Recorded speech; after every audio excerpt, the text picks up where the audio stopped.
Have you ever started an IoT project only to end up with a tangled mess of jumper wires and loose sensors that disconnect if you breathe on them? It is a common pain point for anyone working with smart electronics, turning an exciting build into a tedious troubleshooting session. The issue usually stems from the fragile nature of breadboards and the time spent debugging basic wiring. When you are trying to prototype a new idea, this constant friction can kill your momentum and make hardware development feel much harder than it actually needs to be. This is where the RAK WisBlock Base board comes into the picture. It offers a more structured way to build by using a modular design that lets you mount your core processor and sensors directly onto a stable, organized platform, potentially saving you hours of frustration.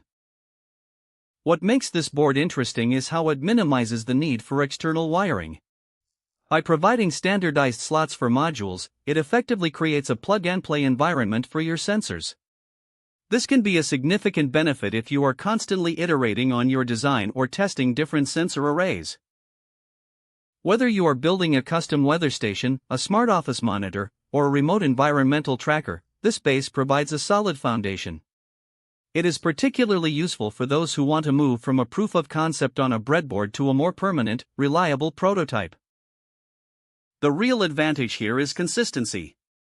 Because the layout is fixed, you don't have to worry about intermittent contacts or miswired pins.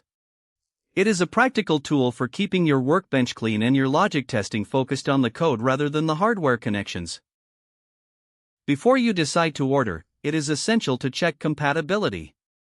Ensure that your specific WisBlock core module is fully supported by this baseboard model. Always look at the technical documentation provided by the manufacturer to see if your sensors will fit into the available slots. At a price of around $10.13, it is an accessible piece of hardware, but you should always verify the current price and stock status. Check your local shipping options as well to ensure it arrives in time for your planned project timeline.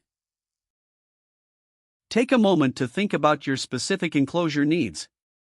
If you are planning to put this into a small project box, verify the dimensions of the baseboard first to ensure it fits perfectly inside your housing. A little planning now prevents a lot of rework later. Ultimately, the RAK WisBlock Base could be a great way to streamline your workflow if you are tired of loose wires. I recommend checking the latest details and comparing different module variants to see if this matches your specific build. Let me know in the comments what you plan to build with it.